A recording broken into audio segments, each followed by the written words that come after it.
Yun guys, update tayo dito sa lugar namin, ano. Ang date ngayon, August 7, Thursday, no? Anong oras na? Check natin yung oras, no? Ano yung oras? Anong oras na yan? 12:48 po, no? Ng tanghali, no? Update lang tayo dito. Sobrang init ngayon, ano? Pati natin ilaw para mabukas sa init, no?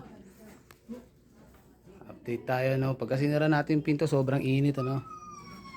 Kahit may pan, sobrang init pa rin, ano? Pero wala tayong choice. Pag manonood tayo ng TV, automatic kailangan natin isara, no? Para mabuwasan yung ano, ingay ng makina, no? Yan ngayon nirereklamo ko, yung maingay ng makina dyan sa harap namin, ano? Buti na lang may parking, oh. Pero kahit may parking, pumunta ka doon sa dulo. Tulad lang lagi kong ginagawa. Pag nakabukas, abot na abot yan dito.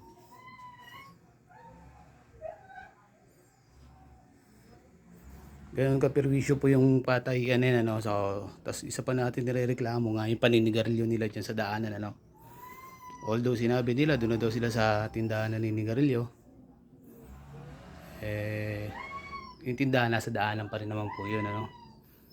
So dati talaga hindi pa ako nagpapail ng complaint sa barangay, dyan sa harapan ng naninigarilyo yan or dyan sa gilid.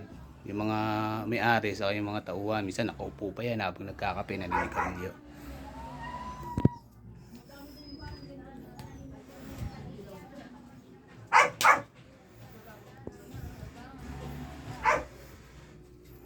Ano, mairinig nyo dito yung ingay ng makina, ano. Maghapon po yan, ano, kahit isara nyo to, pag nandito kayo mismo, maririnig nyo yung ingay ng makina.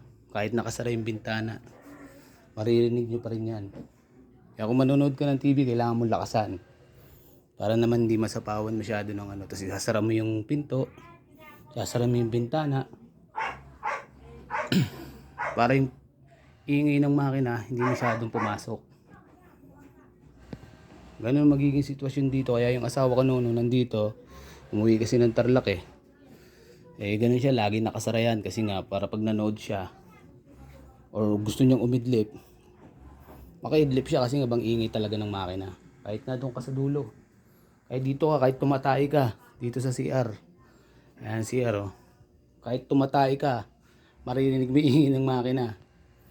So kaya para sa akin, napaka-perwisyo talaga ng maingay na makina na yan, ano. Pero sabi nga nung may-ari niyan, bobo nga daw ako, natural maingay daw yan, makina yan eh. Madaling salita siguro, ang isip niya, magtiis ka. Natural, maingay yan, makina yan eh. Ganun siguro ang gusto niya mangyari. Kaya sabi naman ng mga lupon taga-pamayapa, pwede daw yan yung ingay na yan. Sabi ko mula umaga hanggang gabi yan, maingay yan. Pwede daw yun kasi may batas daw na nag-a-allowed ng maingay na ganyan. Sabi ko sa residential kami nakatira. Kahit sa residential, magtanong ka sa attorney, yun sabi sa akin ng lupon taga-pamayapa, ano.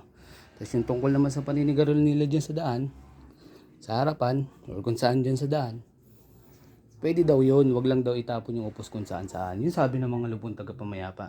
Isang beses nga nagpakita pa ako ng video, yung mga lumang video ko na, bago pa yung kasunduan namin.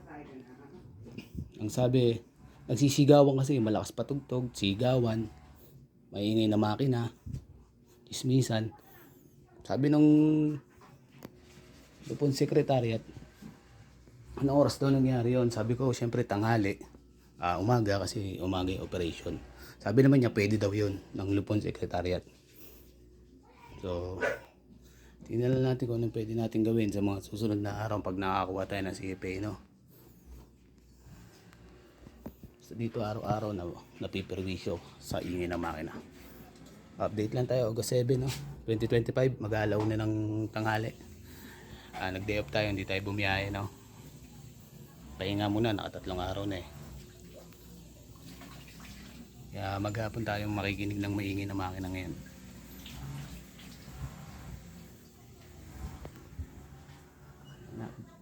Ngayon ko lang bukas yung bintana at pinto kasi nga sobrang init. Kung mapapansin nyo yun, no? Pawis na pawis yung katawan ko. Yun, no? Kasi nga init. Pag nakasarado kasi, kahit magbukas ka ng pan, mainit talaga.